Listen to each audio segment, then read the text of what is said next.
नमस्कार, आप सभी लोगों को सादर प्रणाम है मेरा। आशा करती हूँ कि आप लोग बहुत अच्छे होंगे और बहुत बढ़िया होंगे।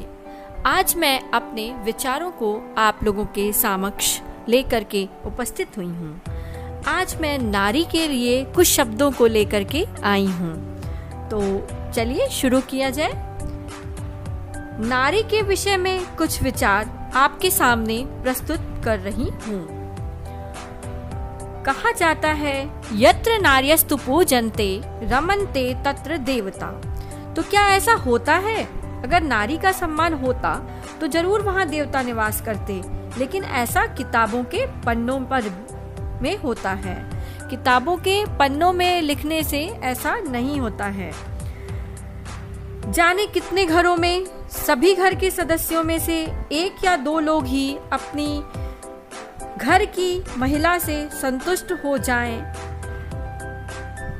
हर दिन घरों में विवाद होते रहते हैं। कभी कारण छोटा होता है विवाद का, तो कभी कारण बड़ा होता है विवाद को, और कभी तो वो छोटा सा कारण इतना बड़ा हो जाता है कि उसमें स्त्री की अंतः आत्मा तक झकझोर उठती है। छोटा सा उदाहरण देकर के मैं प्रस्तुत करती हूँ कि जैसे नित्य प्रतिदिन आप अपने घर वालों के लिए, अपने लिए या अपने बच्चों के लिए कुछ करते हो और कोई आकर के उसे कह देता है कि आप दिन भर में क्या करते हो, कोई काम नहीं करते हो, या आप सिर्फ घर में बैठे रहते हो, या घर में काम ही क्या रहता है।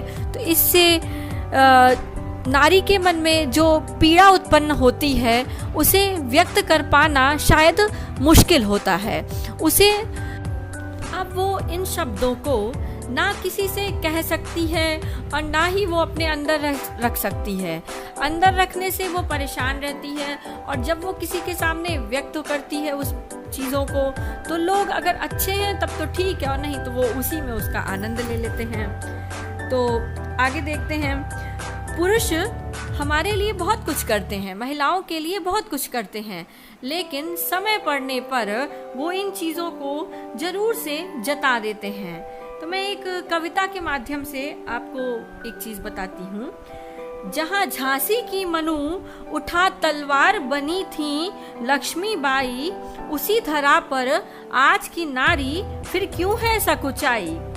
बहुत हो रहे जुल्म अब उन पर और बहुत आघात, अब क्यों सहे तू अत्याचार और क्यों दबाए मन में बात। तुमने तो बहुत सहा नहीं मिला बराबर का मान, तुमने तो बहुत सहा नहीं मिला बराबर का मान, मिला कदम अब पुरुषों से बढ़ा नारी का सम्मान। पुरुषों के लिए कुछ शब्द। भूले से भी मत कीजिए नारी का अपमान, नारी जीवन दायिनी, नारी है वरदान। और एक नारी के लिए कुछ पंक्तियां। फूलों की कोमल छाया में शक्ति का नाम ही नारी है, जग को जीवन देने वाली मौत भी तुमसे हारी है। मैं इस विषय के माध्यम से अपने विचार आप लोगों तक साझा कर रही हूँ। हर नारी को अपना सम्मान खुद करना चाहिए, अपने लिए समय निकालना चाहिए। कभी माँ बाप, तो कभी पति, तो कभी सास ससुर, कभी आने वाले समय में आपके बच्चे कब आपकी चीज़ों के अवहेलना करते हैं, कब आपकी खुद की अवहेलना करते हैं। तो इन सब बातों को ध्यान नहीं रखना चाहिए और अपने लिए जीवन में आगे बढ़ना चाहिए। जो आपसे संतुष्ट नहीं है उसे संतुष्ट करने की कोशिश मत कीजिए। छोटी मोटी कोशिशें करिए, लेकिन बहुत बड़ी कोशिश करने की आवश्यकता नहीं होती मेरे ख्याल से। मैं इस विचार के माध्यम से हर उस महिला को आगे की तरफ बढ़ाना चाहती हूँ जो अंतः पीड़ा से ग्रसित है, जो किसी को अपने विचारों को व्यक्त नहीं करती, जो अपने विचारों को अंदर ही अंदर रख करके परेशान रहती है, और न वो मायके में न ससुराल में इसे व्यक्त कर सकती है।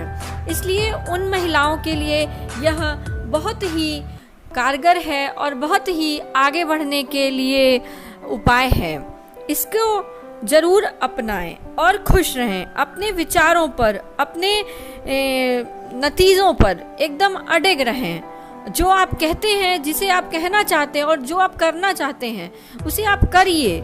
लोगों को अपने उस चीज़ों से संतुष्ट करिए। लोग संतुष्ट हो गए तो ठीक, नहीं तो अपनी खुशी के लिए आप वो करिए। और कभी भी किसी भी औरत को हतोत्साहित नहीं होना चाहिए, आगे बढ़ते ही रहना चाहिए। अपने बच्चों को आगे बढ़ाने के लिए, खुद को आगे बढ़ाने के लिए हमेशा प्रसन्न रहिए और दूसरों को भी प्रसन्न करने के उपाय को खोजिए। सबसे पहले अगर आप खुद प्रसन्न रहेंगे तो दूसरों को प्रसन्न करने में आप सक्षम होंगे और उसमें सहायक भी होंगे। तो मैं उम्मीद करती हूँ कि आप लोगों को मेरे ये विचार अच्छे लगेंगे। अच्छे लगें तो आप लोग मेरे चैनल को लाइक एवं सब्सक्राइब जरूर करिएगा। आगे मैं इसी तरह के विचार और नए नए वीडियो लेकर के आती रहूँगी। धन्यवाद मित्रों।